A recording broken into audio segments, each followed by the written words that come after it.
नमस्कार, मी अमरज्योती खेडकर। आज प्रथम आपण सद्गुरूंना वंदन करून श्री रामकृष्ण गुरु माझे आई मजला ठाव द्यावा पाय दिगंबरा दिगंबरा श्रीपाद वल्लभ दिगंबरा श्री गुरुदेव दत्त श्री गुरुदेव दत्त श्री गुरुदेव दत्त। आपण दत्त गुरूंना आणि परमपूज्य रामकृष्ण सरस्वती क्षीरसागर स्वामी महाराज यांना वंदन करून आज मी तुम्हाला 8व्या पानाचे वाचन करून दाखवणार आहे। त्याच्यामध्ये विश्वास कोणावर ठेवावा आणि ईश्वरावर विश्वास का ठेवावा याच्याविषयी सद्गुरूंनी हे सांगितलेलं आहे। तर हे आधी वाचून दाखवण्याच्या आधी मी असं म्हणते, इदम न मम, म्हणजे हे जे मी सांगते आहे हे माझं ज्ञान नाही आहे, हे सद्गुरूंनी गुरुवाणीमध्ये लिहिलेलं आहे, ते मी तुम्हाला सांगते। आता सद्गुरू काय म्हणतात, दृढ व अमर्याद विश्वास हा एक फक्त ईश्वरावरच ठेवावा। म्हणजे एवढा विश्वास आपण फक्त ईश्वरावर ठेवावा, कारण तो आपल्या विश्वासातला आहे। म्हणजे ईश्वर हा आपल्या विश्वासातला आहे, त्यामुळे फक्त दृढ आणि अमर्याद, म्हणजे ज्याला मर्यादा नाही असा विश्वास फक्त भगवंतावर म्हणजे ईश्वरावर ठेवावा। ईश्वराच्या ठाई असा विश्वास ठेवण्यासाठी स्वच्छ मनाची गरज असते। म्हणजे तुमच्या मनात जर काही विचार चालू आहे, तुमचं मन जर चांगलं नाही, स्वच्छ नाही, तुम्ही मनामधनं असं नाही का हे असेल की दुसऱ्याविषयी काही वाईट होऊ दे किंवा असे विचार तुमचे जर चांगले नसतील, तर स्वच्छ नसेल मन, तर मग त्याचा काही उपयोग होत नाही। त्यामुळे हे ईश्वरावर विश्वास ठेवतो आपण, पण त्यासाठी सुद्धा तुम्हाला स्वच्छ मनाची गरज असते। मन स्वच्छ ठेवण्यासाठी कर्माशिवाय पर्याय नाही। म्हणजे मन जर तुम्हाला स्वच्छ ठेवायचं आहे तर कर्म हे केलंच पाहिजे, त्याशिवाय पर्याय नाही। मनुष्य मागचे न फेडता आधी पुढचे कल्याण कसे होईल याचा विचार करतो, पण ईश्वरी सूत्र तसे नाही। म्हणजे माणसाला नेहमी काय असतं, घाई असते, माझं चांगलं कधी होईल, मला पैसे कधी मिळेल, माझं काय म्हणजे कामं असतील ती कधी होईल, माझं कामच होत नाही, देव आहे की नाही कळत नाही, देव माझ्याकडे काय लक्षच देत नाही, असं सगळं त्याचं असतं। म्हणजे त्याला हे कळत नाही की मागच्या जन्मीचे हे असतात, म्हणजे तुमचे जे काही भोग असतात, कर्म असतात, ते तुम्हाला फेडावे लागतात, ते फेडल्याशिवाय तुमचं कल्याण होत नाही। म्हणून मागचं न फेडता आधी पुढचं कल्याण कसे होईल असं सद्गुरू म्हणत आहेत। म्हणजे तुम्हाला मागचं जे काही आहे तुमच्या आयुष्यात भोग आहेत ते तुम्हाला भोगायला लागतात, ते फेडावे लागतात। ते भोग भोगून झाले म्हणजे प्रत्येक गोष्टीची ही शिक्षा असते।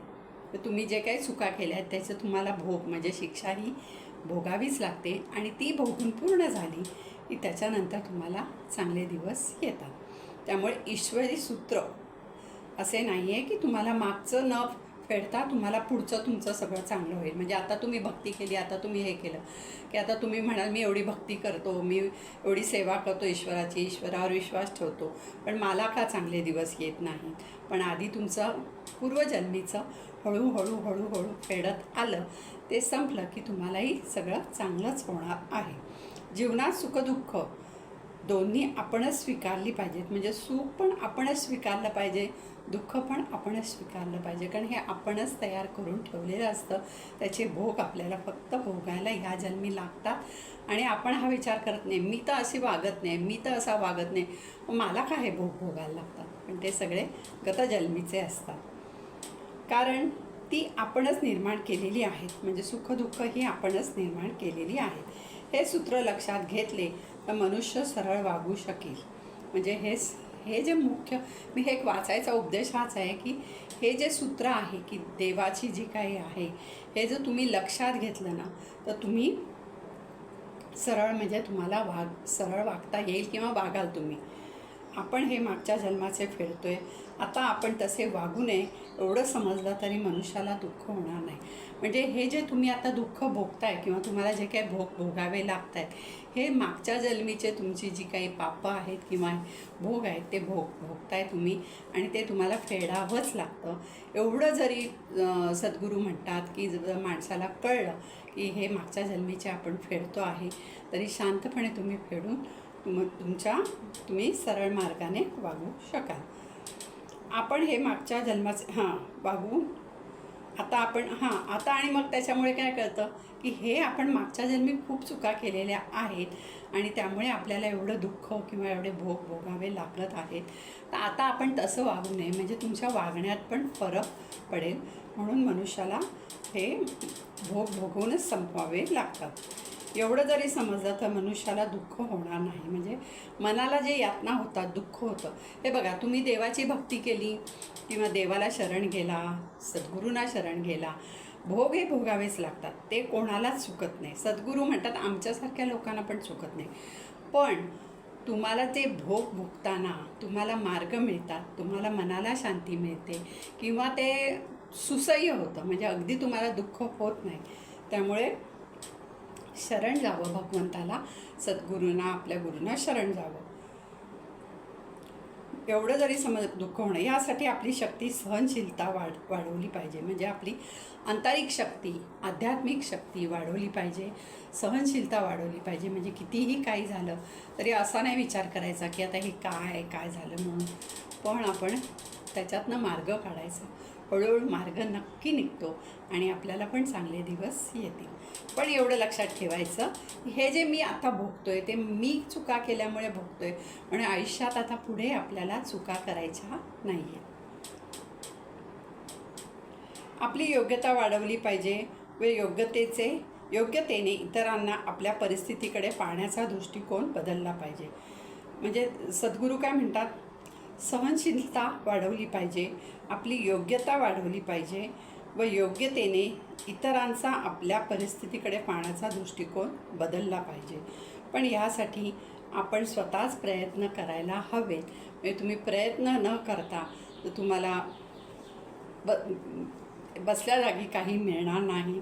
भगवंताला शरण गेलं पाहिजे, त्याचे आध्यात्मिक मार्गातले तुम्हाला प्रगती केली पाहिजे आणि भगवंताला शरण जाऊन, सद्गुरूंना शरण जाऊन तुमचं वर्तन चांगलं पाहिजे, तुमचं वागणं चांगलं पाहिजे, तुमचं बोलणं चांगलं पाहिजे, तुमचा आयुष्याकडे बघण्याचा दृष्टिकोन चांगला पाहिजे. तुम्ही कोणाचं वाईट करायचं नाही, वाईट बोलायचं नाही. आणि जर तुम्ही सत्य मार्गाने, म्हणजे चांगल्या मार्गाने तुम्ही गेलात, तुमचे भोग भोगून संपवलेत, तर निश्चितच तुम्हाला चांगले दिवस किंवा चांगल्या तुम्हाला आयुष्यात हे येणारच आहे आणि सगळं शेवटी चांगलं होणार आहे. पण आधीचं न बघता, म्हणजे आधीच्या गोष्टी ज्या आहेत ते न संपवता पुढे जाण्याचा प्रयत्न करू नका. नाहीतर मग तिथेच आपल्याला त्रास पण होतो आणि आपण फसतो. हे सद्गुरूंचं सांगणं आहे, हे मी तुम्हाला सांगितलं. परत मी सांगते, इदम मम न मम, हे सद्गुरूंची गुरुवाणीमधले विचार आहेत आणि हे एक एक उकलत गेले ना की आपलं आयुष्य सुखकर होतं. हा माझा अनुभव आहे. म्हणून मला खूप इच्छा होती की यातलं एक एक पान तुम्हाला सांगावं. तुम्हाला वाचायला वेळ नसेल तर तुम्ही हे कधीही व्हिडिओ ऐकू शकता. नुसतं ऐकलं आणि त्याप्रमाणे तुम्ही वागायचा प्रयत्न केला तरी तुमच्या आयुष्यात खूप फरक होऊ शकतो. श्री गुरुदेव दत्त. दिगंबरा दिगंबरा श्रीपादवल्लभ दिगंबरा, दिगंबरा दिगंबरा श्रीपादवल्लभ दिगंबरा. श्री रामकृष्ण गुरु माझे आई, मजला ठाव द्यावा पायी. दिगंबरा दिगंबरा श्रीपादवल्लभ दिगंबरा. हे जे काही मी आज तुम्हाला सांगितलेलं आहे ते सद्गुरूंच्या चरणी अर्पण करते.